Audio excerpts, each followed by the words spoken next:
আমাকে যে মানুষটি বিয়ে করলো তার আগের স্ত্রীর একটা ছেলের সন্তান আছে। তার স্ত্রী মারা গেছে। এখন তার ছেলেটিকে দেখাশোনা করার জন্য আমাকে বিয়ে করেছে। ছেলেটার নাম সাজু, বয়স 11-12 বছর হবে। আমিও জেনেই বিয়ে করেছিলাম। আমার স্বামী আমায় বিয়ে করেছিল তার কারণ তার ছেলে সাজুকে দেখাশোনা করার জন্য। কিন্তু সাজু ছেলেটি আমার দিকে খারাপ দৃষ্টিতে চেয়ে থাকত। আমি বুঝতে পারতাম সে আমার কাছে কি চায়। একদিন স্বামী একটা কাজে শহরে চলে গেলেন, আর এর মধ্যে বাড়িতে কেউ ছিল না। রাতে সাজু বলল, মা, আমি আমার রুমে একা ঘুমাতে পারবো না। অথচ তার বাবা বাড়িতে থাকতে সে তার নিজের রুমে ঘুমাতো। আমার রুমে ঘুমানোর জন্য আমায় প্রতি রাতে বলতো আমার আসল মা বেঁচে থাকলে আমাকে না করতে পারতো না। তুমি মুখে মুখে না করে দিলে এসব বলে কান্না করতে লাগলো। আমি বলেছিলাম, এখন তুমি বড় হয়েছো, তোমার আলাদা রুমেই ঘুমাতে যাওয়া উচিত। সাজু মাঝে মাঝে আবদার করতো আমি যেন তাকে গোসল করিয়ে দেয়। একদিন তার কান্না দেখে এবং কেন আমার রুমে ঘুমাতে চায় এই বিষয়টা জানার জন্য আমি বললাম, ঠিক আছে, তুমি আজ আমার রুমে থাকবে। রাত যখন 2টা বাজে তখন সাজু আমার সাথে যা করেছিল তা শুনলে তোমাদের চোখ কপালে উঠে যাবে। তাহলে আসল ঘটনাটা বলি। আজ আমার বিয়ে হয়েছে। বাকি সব নতুন বধূর মতো আমিও আমার বাসরাতে বসে আছি।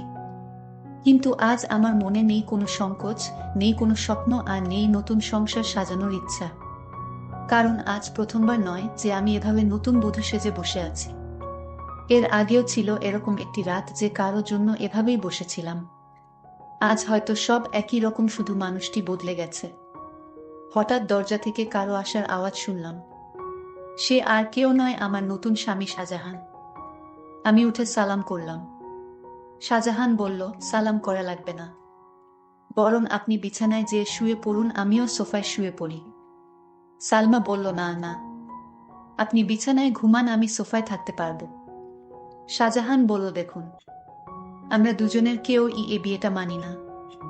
দুজনেরই আলাদা আলাদা কারণ আছে বিয়েটি করার। কিন্তু আমরা একজন অন্যজনের সম্মান তো করি। আর আমি এরকম ব্যক্তি না যে নিয়ে আরামে বিছানায় ঘুমাবে আর কোনো মেয়েকে এভাবে সোফায় কষ্ট করে ঘুমোতে দিবে। আপনি আমার স্ত্রী, তাই আপনার খেয়াল রাখা আমার দায়িত্ব। আর আপনি যদি আমার এতটুকু সম্মান করেন তবে বিছানায় যেয়ে ঘুমিয়ে পড়ুন। আমিও মাথা নেড়ে সম্মতি দিলাম আর বিছানায় যেয়ে শুয়ে পড়লাম। এবার বলি আমাদের বিয়েটা কিভাবে হলো। মিস্টার শাহজাহান চৌধুরী শহরের অনেক বড় একজন ব্যবসায়ী। আমাদের বিয়েটা পরিবারের সম্মতিতেই হয়েছে। বলতে গেলে পরিবারের জন্যই হয়েছে। অবশ্য আমাদেরও অসম্মতি ছিল না।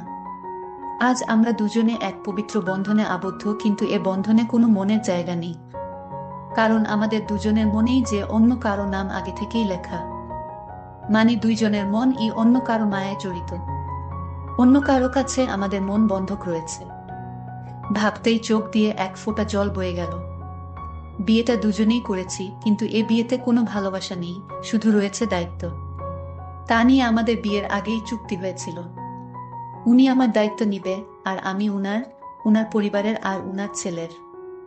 হে, উনার ছেলে সাজু, উনার আর কলি আপুর ছেলে। কলি আপুকে তাই তো ভাবছেন? শাহজাহানের প্রথম স্ত্রী, তিনি এখন আর এই পৃথিবীতে নেই। 3 বছর আগেই ইহকাল থেকে পরকালে প্রস্থান করেছে। বিয়ের আগে তার ছবি দেখে জানতে পারলাম সে আর আমি একই ভার্সিটিতে ছিলাম, আর শাহজাহানও, তারা আমার সিনিয়র ছিল। শাহজাহানের সাথে কখনো দেখা না হলেও কলি আপুর সাথে প্রায়ই দেখা হতো। সরি দেখা বললে ভুল হবে, ঝগড়া হতো। উনি আমাকে তেমন একটা দেখতে পারতেন না, এর কারণ ও আছে, আমি অনেক দুষ্ট প্রকৃতির ছিলাম। আর উনার সব টাইটেল নাকি চুরি করেছিলাম, তা উনি শুধু ভাবতেন অবশ্য। আজও হয়তো থাকলে আমার সাথে ঝগড়া করতেন, উনার স্বামীকে চুরি করেছি বলে অপবাদও দিতেন। কিন্তু উনার স্বামীর উপর তো আমার কোনো অধিকারই নেই, কারণ আমি উনাকে নিজের স্বামীই মানতে পারিনি। বিয়েটা করেছি শুধু পরিবারের জন্য আর আকলিনের জন্য। সাজু এখন 11 বছরের ছেলে, ক্লাস 5-এ পড়ে, দেখতে একদম তার বাবার মতো। যেমন সুন্দর তেমনই মায়াবী দেখতে, বিশেষ করে তার চোখ দুটি। শাহজাহানের ভাবি থেকে শুনেছি শাহজাহানের চোখে নাকি অনেক মায়া, কিন্তু কখনোই তাকাইনি, কারণ এখন আর কারো মায়া পড়তে চাই না। একবার পরে অনেক কেঁদেছি, আর কাঁদার ইচ্ছা নেই, আর না কষ্ট সহ্য করার ক্ষমতা আছে। থাক, এসব বাদ দিয়ে এখন ঘুমিয়ে পড়ি। ঘুম থেকে উঠলাম সকালের আলো যখন চোখে এসে পড়ল। উঠে দেখি শাহজাহান এখনো ঘুমোচ্ছে, কিন্তু জানালা থেকে আসা আলো তার ঘুমে বিঘাত দিচ্ছে। তাই পর্দা বন্ধ করে নিয়ে আসলাম, এসে রেডি হয়ে বাইরে চলে আসলাম। এসে দেখি আমার শাশুড়ি মা আর ভাবি আগে থেকেই উঠেছে। মা, আরে বৌমা, তুমি এত সকালে কেন? সালমা বলল, আসলে মা ঘুম ভেঙে গিয়েছিল তাই। ভাবি, তা ঠিক আছে, কিন্তু আমাদের নতুন বউ, না কোনো সাজ না কোনো গয়না। যাও পরে আসো। ভাবি, আসলে আমার সাজা পছন্দ না। ভাবি বলল, জানি, তাই তো গতকাল নিজের বিয়েতেও সাজনি। মা বলল, বিয়েটা কি তেমন ভাবে হয়েছে নাকি তোর দেবরের জন্য কিছুই করতে পারলাম না? ভাবি বলল, থাক মা, বাদ দেন। মা, আর আমাদের নতুন বউ তো এমনিতেই চাঁদের টুকরা, ওর সাজা গুজা লাগবে না। ভাবিস, আমি বুঝি সুন্দর না? মুখ গোমরা করে মা বলল, তুইও খুবই সুন্দর। কিন্তু মা জানো, আমি ছেলে হলে ঠিকই আমার দুই ভাবির প্রেমে পড়তাম। পিছন থেকে এসে মাকে এসে বলল, ভাবি বলতো ছোট ভাবির প্রেমে পড়তি। অবশ্য আমিও পড়তাম, আমার জালটা এতই সুন্দর। সবাই হাসাহাসি করতিসে। সালমা বলল, মা আমি আপনাদের জন্য চা বানিয়ে আনি। মা বলল, আরে না, তুই বস, আমরা সব করব। সালমা বলল, মা আমার ভালো লাগে না এমনি বসে থাকলে। মা কিন্তু। সালমা, প্লিজ মা। ভাবি বলল, আচ্ছা তাহলে আমি সাহায্য করি, আর সাথে অনেক গল্পও করব, কেমন? সালমা, আচ্ছা। সালমা চা বানালো আর রানু ও ভাবির সাথে গল্প করলো। আসলে গল্প করছিল না, শুধু শুনছিল। চা বানানো শেষে নিয়ে আসে। এসে দেখে মা, বাবা আর শাহজাহানের ভাইয়া বসে আছে। বসে বসে গল্প করছে। সবাইকে চা দিল। বাবা, বাহ, অনেক মজা হইছে, তোমার মার চায়ের থেকেও মজা হইছে। ইমন, হ্যাঁ, অনেক অনেক ভালো হইছে। রানুকে একটু চা বানানো শিখিয়ে দিয়ে।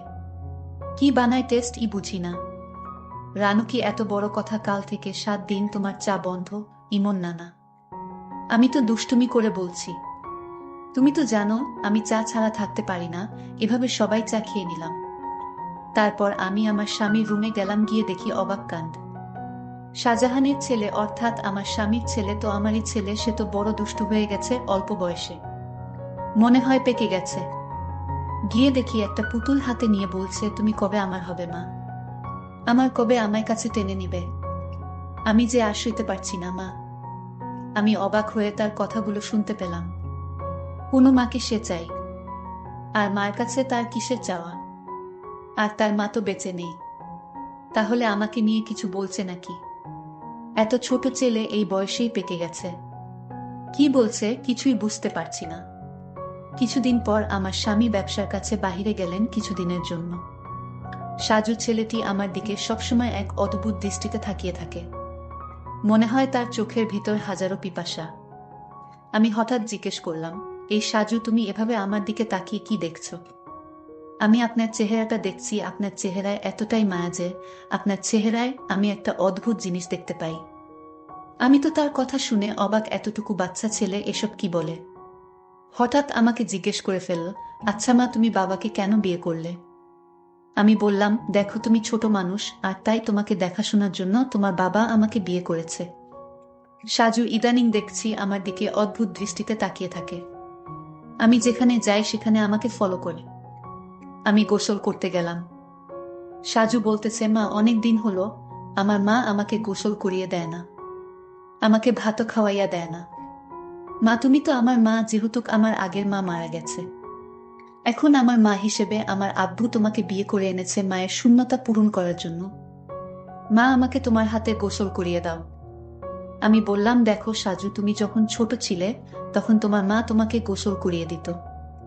আর এখন তো তুমি বড় হয়েছ, তুমি নিজ হাতে গোসল করতে শিখো। আর তুমি এখন বড় হয়েছে, তাই এখন আর আমি তোমাকে কিভাবে গোসল করিয়ে দেয় তুমি নিজেই করতে পারবে বাবা। থাক মা, পর কখনো মা হয় না। আমি বুঝতে পারলাম আমাকে তোমার কোনো হেল্প করতে হবে না। এই বলে সাজু চলে গেল। আমি চিন্তা করলাম, আমার কি কোথাও ভুল হয়েছে? আমি তো এখন তার মা, আর তাই মা হিসেবে আমার কর্তব্য পালন করা উচিত ছিল। কিন্তু সাজু তো তার বাবা বাড়িতে থাকাকালীন আমার হাতে গোসল করতে চাইতো না।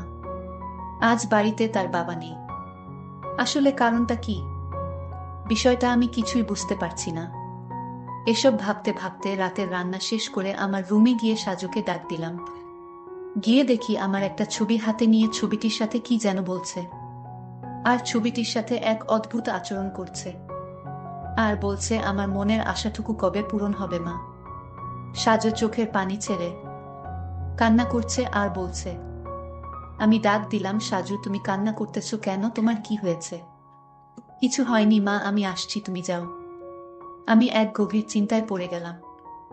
সাজু আমার কাছে কি চায়? তার দৃষ্টিভঙ্গি আমার কাছে স্বাভাবিক মনে হচ্ছে না। সাজু খেতে বসলো আর তার মাকে বলতে লাগলো, মা আজ রাত আমি তোমার রুমে ঘুমাবো। আমার ওই রুমে একা একা ঘুমাতে ভয় লাগে। আমি বললাম, সাজু তুমি এখন বড় হয়েছ, তোমার ভয় পাবার কথা না, তুমি তোমার রুমে ঘুমাও, কিছু হবে না। সাজু আমার কথার জবাবে বলল, আরে মা, আমার আসল মা যদি বেঁচে থাকতো তাহলে এভাবে মুখে মুখে না করতে পারতো না। আমার সব ইচ্ছা আমার মা পূরণ করত। আচ্ছা সাজু, তোমার কাছে একটা প্রশ্ন, তোমার আব্বু যখন বাড়িতে ছিল তখন তুমি তো তোমার এসব আবদারের কথা বলতে না। এখন তোমার আব্বা বাড়িতে নেই আর এখন তোমার অনেক আবদারের কথা বলছো কেন বাবা? মা তুমি আমার কষ্ট বুঝবে না? আমি তো কিছুই বুঝি না, সব তুমিই বুঝো। এসব কথা বাদ দিয়ে এখন ঘুমাতে যাও, রাত অনেক হয়েছে। সাজু চোখের পানি ছেড়ে তার রুমে চলে গেলেন, আর আমি শুয়ে শুয়ে সাজুর আবদারের কথা ভাবতে লাগলাম। সাজু আমার রুমে ঘুমাতে চায়, তার নাকি নিজের রুমে থাকতে ভয় করে। আবার বলে তাকে গোসল করিয়ে দিতে, আমার ছবিটি হাতে নিয়ে ছবিটির সাথে গুনগুনিয়ে কি জানি বলে। না, আমি কিছুই ভাবতে পারছি না। এসব ভাবতে ভাবতে আমার কিছুতেই ঘুম আসছে না। হঠাৎ সাজুর রুমে একটা আওয়াজ শুনতে পেলাম। আমি জানালা দিয়ে উঁকি দিয়ে দেখি ছবিটি হাতে নিয়ে ছবির সাথে এক অন্য রকম আচরণ করছে, আর মাঝে মাঝে হাসছে, আবার কান্নাও করতেছে। আমি এসব ভাবতে ভাবতে পাগলের মতো হয়ে গেলাম, কিছুতেই ঘুমাতে পারছিলাম না। কিন্তু হঠাৎ আমার মাথায় একটা বুদ্ধি এলো। আসলে সাজু আমার কাছে কি চায় তাই আমার জানতে হবে। তাই আমি সিদ্ধান্ত নিলাম, আমি আমার রুমে তাকে থাকতে দিব।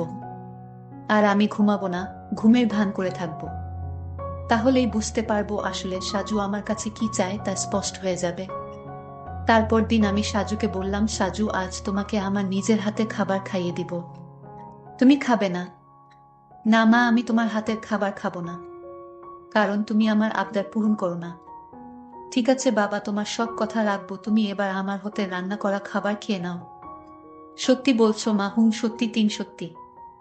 এবার সাজু খুশি হয়ে সে আমার হাতের খাবার খেলো।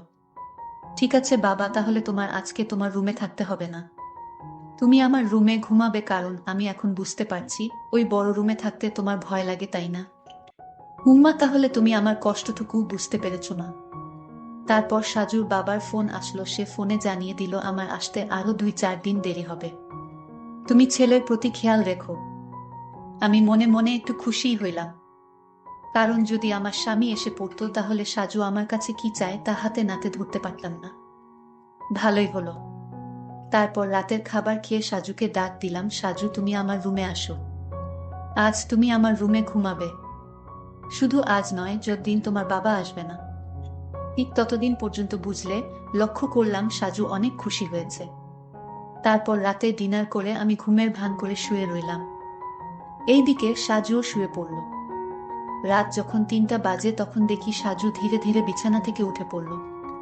তারপর হাত দিয়ে সিউর হলো আমি ঘুমাইছি কিনা। তারপর ধীরে ধীরে আমার কাপড়ের আঁচলটা বের করলো, কারণ কাপড়ের আঁচলে আমার ঘরের আলমারির চাবি ছিল। আমি যেন টের না পাই, আর তাই সে ধীরে ধীরে চাবিটা আঁচল থেকে তার হাতে নিয়ে নিল।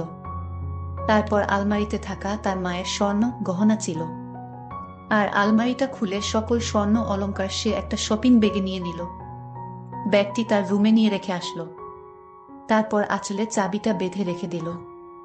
তারপর ঘুমিয়ে পড়ল। আমি ঘুম থেকে জেগে উঠি, এটা কি করলো? এতটুকু একটা ছেলের সাহস দেখে আমি অবাক হচ্ছি, সে সব স্বর্ণ অলংকার চুরি করলো। আর এই বয়সে তার এত স্বর্ণ বা টাকার দরকার কেন? আমি তাকে কিছুই বলিনি। সকালে উঠে সাজু বলল, মা তাড়াতাড়ি খাবার দাও, আজ একটু জলদি স্কুলে যেতে হবে। ঠিক আছে, আমি নাস্তা দিচ্ছি, নাও খেয়ে স্কুলে যাও। সে তাড়াহুড়া করে খাবার খেয়ে ব্যাগটি নিয়ে ঘর থেকে বের হতেই আমিও তার পিছু নিলাম। তারপর দেখলাম একটা স্বর্ণের দোকানে গিয়ে স্বর্ণগুলো বিক্রি করে দিল। তারপর এই টাকাগুলো নিয়ে কবরের চারপাশ বেড়া দেওয়ার জন্য কিছু সরঞ্জাম কিনল। আর সেই সরঞ্জাম নিয়ে গেল তার আসল মায়ের কবরের পাশে। আর মায়ের কবরের চারপাশে বেড়া দিয়ে কবরটাকে সুন্দর করে তুলল, যেন গুরু ছাগল যেতে না পারে। আমি সাজুর এই দৃশ্য দেখে অবাক হয়ে গেলাম। এতটুকুন একটা ছেলে মায়ের প্রতি কি ভালোবাসাই না দেখালো, কিন্তু চুরি করে কেন করলো? পরে আমি সাজুকে বললাম, বাবা, আমি তোমার সব কার্যকলাপ দেখেছি, তুমি চুরি করলে কেন? মা, তুমি জানো এই গহন আমার মায়ের টাকা দিয়ে কিনা। আমার বাবা আমার মাকে অনেক কষ্ট দিয়েছে, আর তাই আমি আমার মায়ের সম্পদ বিক্রি করে মাকে দিয়ে আসলাম। ভালো করিনি মা। বাহ সাজু, তোমার মতো সন্তান যদি প্রতিটি ঘরে ঘরে থাকতো, তাহলে পৃথিবীটা অনেক সুন্দর হয়ে যেত। মায়ের প্রতি এমন ভালোবাসা দেখে আমি মুগ্ধ হলাম। সকল দর্শকদের উদ্দেশ্য করে বলতে চাই, যাদের মা বেঁচে আছে তাদের খেয়াল রেখো, তাহলে দুনিয়া আখিরাতে শান্তি পাবে, সফল হবে। বন্ধুরা, আজকের গল্পটি কেমন লাগলো তা কমেন্ট করে জানাবে। আর তোমরা কোন ধরনের গল্প পছন্দ করো তাও কমেন্ট করে জানাবে। সকলে ভালো থাকবেন, দেখা হবে নতুন কোনো ভিডিওতে। ধন্যবাদ।